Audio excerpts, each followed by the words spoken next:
ಹಿಂದೆ ಒಂದು ಕಾಲದಲ್ಲಿ ಪೂರ್ವಜರು ತಪ ಮಾಡಿ ನೀಡಿದಳು ದರ್ಶನವ ತಾಯಿಯು ಬಂದು.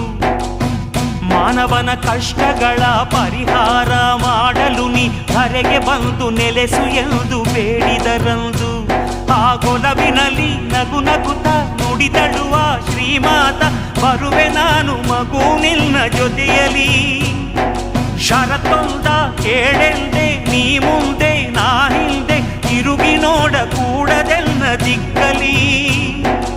ಒಪ್ಪಿದರು ಹಿರಿಯರು, ಮುಂದೆ ಮುಂದೆ ನಡೆದರು.